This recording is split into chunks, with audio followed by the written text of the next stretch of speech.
Assalamualaikum warahmatullahi wabarakatuh.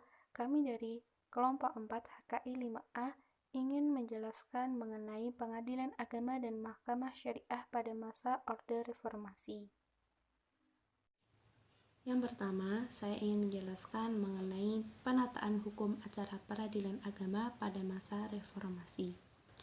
Pada era reformasi telah terjadi perubahan dalam kondisi perpolitikan di Indonesia, di mana di era sebelumnya di masa Orde Baru cenderung bersifat otoriter dan sentralistik. Sedangkan di era reformasi cenderung bersifat demokratis.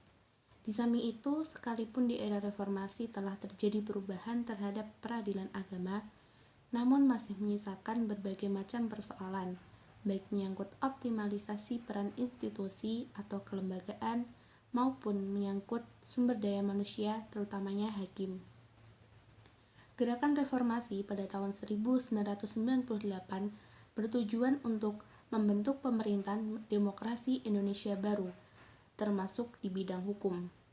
Langkah awalnya adalah perbaikan sistem melalui perubahan dan penyempurnaan peraturan-peraturan yang mendasari penegakan hukum. Pada tahun 1999 diundangkan Undang-Undang Nomor 35 Tahun 1999 tanggal 31 Agustus 1999 tentang perubahan atas Undang-Undang Nomor 14 Tahun 1970 tentang ketentuan-ketentuan pokok kekuasaan kehakiman sebagai realisasi awal dari semangat supremasi hukum yang dikumandangkan dalam gerakan reformasi secara total dalam kehidupan ketatanegaraan di Indonesia. Pertimbangan penting perubahan Undang-Undang Nomor 14 Tahun 1970 tentang ketentuan-ketentuan pokok kekuasaan kehakiman adalah dikarenakan undang-undang ini dinilai telah menyimpang dari Undang-Undang Dasar 1945.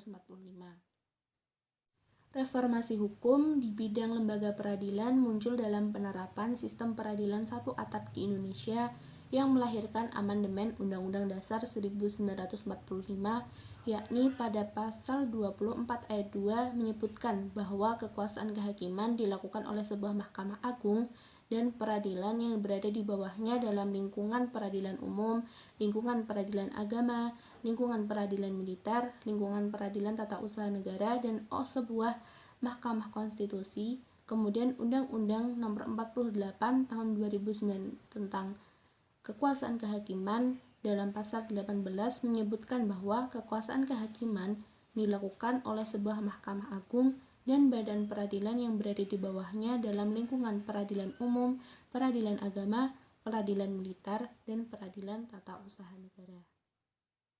Selanjutnya yaitu mengenai dasar hukum dan wewenang peradilan agama. Yang pertama mengenai dasar hukum.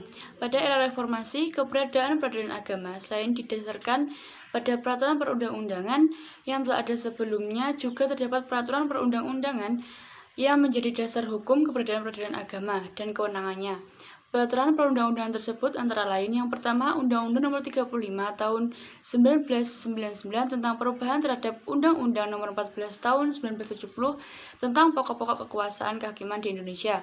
Yang kedua, Undang-Undang Nomor 14 Tahun 2004 tentang kekuasaan kehakiman di Indonesia. Yang ketiga, Undang-Undang Nomor 18 Tahun 2001 tentang pembentukan Mahkamah Syariah di Nanggro Aceh Darussalam. Yang keempat, Kepres RI Nomor 21 Tahun 2004 tentang pengalihan organisasi, administrasi, dan finansial di lingkungan peradilan umum, peradilan tata usaha negara, dan peradilan agama. Yang kelima, Undang-Undang Nomor 3 Tahun 2006 tentang perubahan atas Undang-Undang Nomor 7 Tahun 1989 tentang peradilan agama.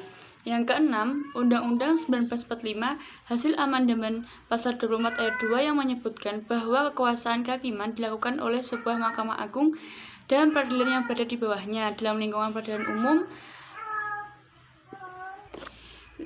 lingkungan peradilan militer, lingkungan peradilan agama, dan lingkungan peradilan tata usaha negara dan oleh sebuah mahkamah konstitusi. Yang ketujuh, Undang-Undang Nomor 48 Tahun 2009 tentang kekuasaan kehakiman dan pasal 18 menyebutkan bahwa kekuasaan kehakiman dilakukan oleh sebuah Mahkamah Agung dan badan peradilan yang berada di bawahnya dalam lingkungan peradilan umum, peradilan agama, peradilan militer, dan peradilan tata usaha negara. Yang kedelapan, Undang-Undang Nomor 50 Tahun 2009 tentang perubahan kedua atas Undang-Undang Nomor 7 Tahun 1989 tentang Peradilan Agama. Selanjutnya mengenai kedudukan Undang-Undang 1945, Undang-Undang Nomor 35 Tahun 1999 dan Undang-Undang Nomor 4 Tahun 2004. Keadaan Undang-Undang Nomor 35 Tahun 1999 merubah pasal 11 dan 22 Undang-Undang Nomor 14 Tahun 1970 tentang ketentuan-ketentuan pokok kekuasaan kehakiman, dan kemudian Undang-Undang Nomor 14 Tahun 1970 Pasal 11 Ayat 1 sebelum terjadi revisi berbunyi, badan-badan yang melakukan peradilan pada Pasal 10 Ayat 1, badan-badan yang dimaksud adalah peradilan umum, peradilan agama, peradilan militer, dan peradilan tata usaha negara, organisatoris, administratif, dan finansial ada dan berada di bawah kekuasaan masing-masing departemen yang bersangkutan. Setelah terjadi perubahan, pasal tersebut berbunyi, badan-badan peradilan sebagaimana dimaksud dalam pasal 10 ayat 1 secara organisatoris, administratif, dan finansial berada di bawah kekuasaan Mahkamah Agung. Kini, Undang-Undang Nomor 35 Tahun 1999 telah diubah menjadi Undang-Undang Nomor 4 Tahun 2004 tentang kekuasaan kehakiman. Setelah berlakunya undang-undang ini terjadi beberapa perubahan antara lain. Dalam pasal 10 ayat 1 dinyatakan bahwa kekuasaan kehakiman dilakukan oleh sebuah Mahkamah Agung dan badan peradilan yang berada di bawahnya dan oleh sebuah Mahkamah Konstitusi. Sedangkan ayat 2 menyatakan bahwa badan peradilan yang berada di bawah Mahkamah Agung meliputi badan peradilan dalam lingkungan peradilan umum, peradilan agama, peradilan militer, dan peradilan tata usaha negara. Selanjutnya, khusus bagi peradilan agama, pelaksanaan pemindahan ke lembaga peradilan agama ke Mahkamah Agung dilakukan berdasarkan keputusan Presiden Nomor 21 Tahun 2004. Pertimbangan penting pengubahan Undang-Undang Kekuasaan Kehakiman ini melalui Undang-Undang Nomor 4 Tahun 2004 ini adalah untuk merealisasikan amanat dari Undang-Undang Nomor 35 Tahun 1999, yakni mengalihkan semua pengadilan dari masing-masing departemen menjadi satu atau dua Mahkamah Agung untuk menjamin kemerdekaan dari campur tangan eksekutif dan menguatkan kedudukan pengadilan. Undang-undang ini di samping memantapkan kedudukan peradilan agama, namun tanpa mengubah fungsi khusus peradilan agama sebagai peradilan syariah Islam. Pertama, dari sudut kedudukan dan kelembagaan, maka peradilan agama telah sejajar dengan badan peradilan umum, yakni sebagai peradilan negara di bawah Mahkamah Agung. Kedua, dari sudut fungsi yang diembannya, maka peradilan agama tetap merupakan peradilan khusus spesifik, yakni sebagai peradilan syariah Islam. Eksistensi pengadilan agama dan atau mahkamah syariah pasca penyatuatapan ke Mahkamah Agung. Penyatuatapan pengadilan agama ke Mahkamah Agung resmi dilakukan pada 30 Juni 2004. Namun ada hal lain yang perlu dicermati dari sistem peradilan satu atap, yaitu bahwa sistem peradilan tersebut potensial menimbulkan implikasi, yakni yang pertama, ditinjau dari ajaran trias politika, pemisahan kekuasaan kehakiman dari kekuasaan legislatif dan eksekutif menjadi lebih murni. Dengan demikian, hubungan checks and balance menjadi terbatas pada pengangkatan hakim agung. Yang kedua, cakupan pertanggungjawaban kekuasaan kehakiman. Ia selain harus bertanggung jawab secara teknis yudisial, juga secara administratif. Padahal, diketahui bahwa terdapat tumpukan perkara di Mahkamah Agung yang jumlahnya ribuan, belum lagi beban administratif sebagai akibat langsung dari penyatuatapan tersebut. Yang ketiga, ada semacam kekhawatiran sistem satu atap justru akan melahirkan kesewenang-wenangan pengadilan atau hakim, karena dalam satu atap tidak ada lagi lembaga lain yang mengawasi perilaku hakim. Sedangkan dampak dari penyatuatapan lembaga peradilan dalam lingkup pengadilan agama diantaranya adalah: yang pertama, terjadi peningkatan independensi kekuasaan kehakiman sejalan dengan tuntunan reformasi di bidang kekuasaan kehakiman yang menghendaki kekuasaan kehakiman benar-benar merdeka, bebas dari campur tangan kekuasaan lain. Di samping itu, keberadaan peradilan agama lebih mantap dan sederajat dengan peradilan lainnya. Pembinaan terhadap peradilan agama baik terkait aspek organisasi administrasi dan finansial dilakukan oleh Mahkamah Agung, yang dalam hal ini dilakukan oleh lembaga setingkat Direktorat Jenderal, sehingga terdapat peningkatan bila dibandingkan ketika peradilan agama masih berada di bawah Departemen Agama yang hanya dilakukan oleh lembaga setingkat direktorat. Persaingan di antara aparat Mahkamah Agung di antara 4 lingkungan peradilan termasuk aparat peradilan agama akan semakin sehat, sehingga aparat pengadilan agama memiliki peluang yang sama untuk bersaing menduduki jabatan tertentu di lingkungan Mahkamah Agung dengan aparat dari lingkungan peradilan lain. Selanjutnya mengenai perbedaan dan persamaan pengadilan agama pada masa Orde Lama dan Orde Baru serta Orde Reformasi. Yang pertama membahas tentang perbedaan. Pada Orde Lama dimulai pada tahun 1945 hingga 1966.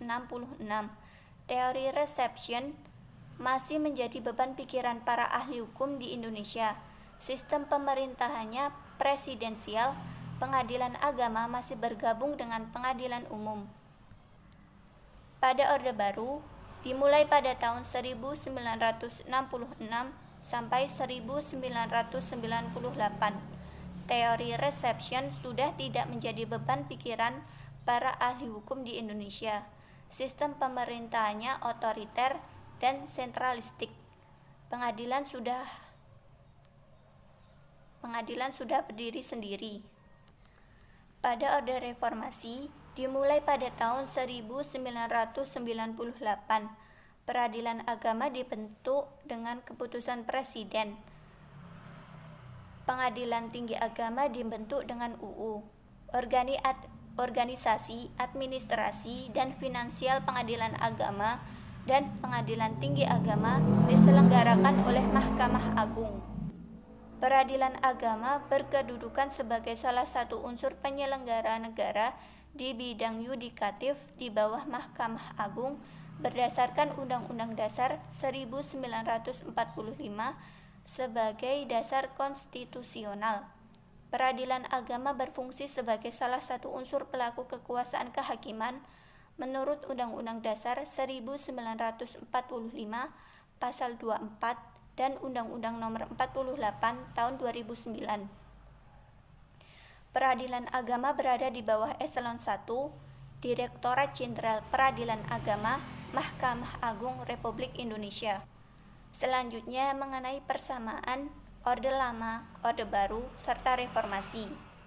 Yang pertama, ketiganya mengupayakan syariat Islam sebagai dasar negara, yaitu Pancasila Sila ke-1.